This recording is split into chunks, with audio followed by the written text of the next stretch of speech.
और अब बात प्योर पॉलिटिक्स की।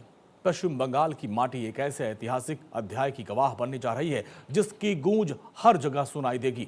गुरुवार का सूरज बंगाल के लिए सिर्फ एक नया दिन नहीं रहेगा, बल्कि सत्ता के उस परिवर्तन या पुनरावृत्ति का शंखनाद लेकर आ रहा है जिसका इंतजार पिछले कई महीनों से पूरा देश कर रहा था। सूबे की कुल 294 विधानसभा सीटों में से 152 सीटों पर कल मतदान होना है और जिसके लिए सभी पार्टियां फुल एक्शन मोड में है। एक ओर जहां टीएमसी अपनी चौथी पारी के लिए मैदान में डटी हुई है और दूसरी ओर भारतीय जनता पार्टी बंगाल में अपनी जीत का इतिहास दर्ज करने के लिए शिद्दत से लगी है। केंद्रीय गृह मंत्री अमित शाह ने जिस तरीके से बंगाल में डेरा डाला, वो ये बताता है कि बीजेपी के लिए चुनाव महज एक राज्य का चुनाव नहीं है, बल्कि वैचारिक और राजनीतिक मिशन है। अमित शाह की माइक्रो प्लानिंग, छोटी छोटी सांगठनिक कड़ियों से उसको जोड़ना और दिन रात एक्शन ये बताता है कि बीजेपी के लिए यह चुनाव कितना अहम है।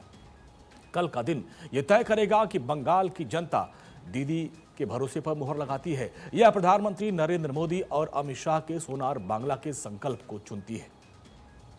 कल का दिन काफी महत्वपूर्ण है और चुनाव 2021 में जो पहला चुनाव हुआ था उस दौरान बड़े पैमाने पर हिंसा भी हुई थी। इसको देखते हुए चुनाव आयोग ने इस बार चप्पे चप्पे पर सुरक्षा बलों को, केंद्रीय बलों को तैनात कर रखा है। दुकान, घर, मकान, शमशान, हर जगह जो अर्धसैनिक बलों की टुकड़ियां हैं वो वहां पे तैनात कर दी गई हैं और इसके अलावा वेबकास्टिंग कराई जाएगी हर पोलिंग बूथ की 100%, यानी जो कुछ भी वहां हो रहा है उसकी सीधी तस्वीरें चुनाव आयोग तक पहुंचेगी। इस बार सभी पार्टियों ने अपनी पूरी ताकत झोंक रखी है। चुनाव आयोग ने भी अपनी सारी तैयारियां कर ली है और इस बार केंद्रीय बलों की टुकड़ियां तैनात की गई है। माना जा रहा है करीब 2,40,000 जवान तैनात किए गए हैं जो चप्पे चप्पे पर नजर रखेंगे और किसी भी तरह की अप्रिय घटना को रोकने के लिए तैयार रहेंगे।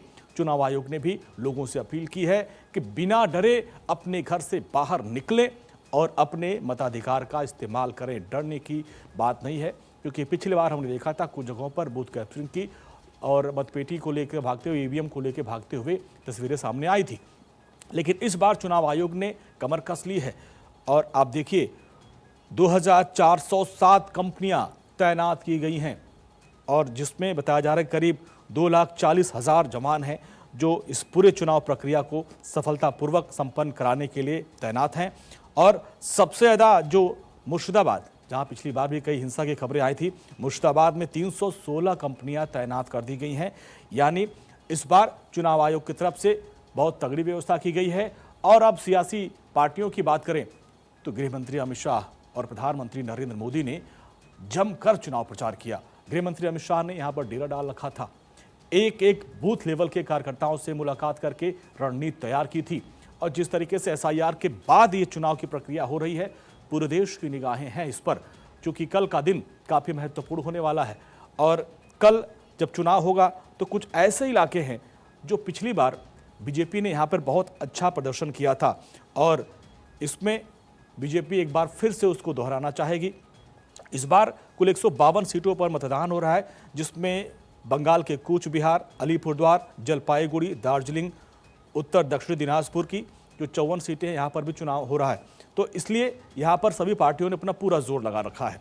जो उत्तर बंगाल का जो हिस्सा है वो बीजेपी के लिए काफ़ी महत्वपूर्ण माना जाता है। पिछली बार उनकी सीटें वहाँ पर अच्छी खासी आई थी और इस बार इतिहास को दोहराने के साथ साथ अन्य इलाकों में बीजेपी अपनी बढ़त बनाना चाहती है।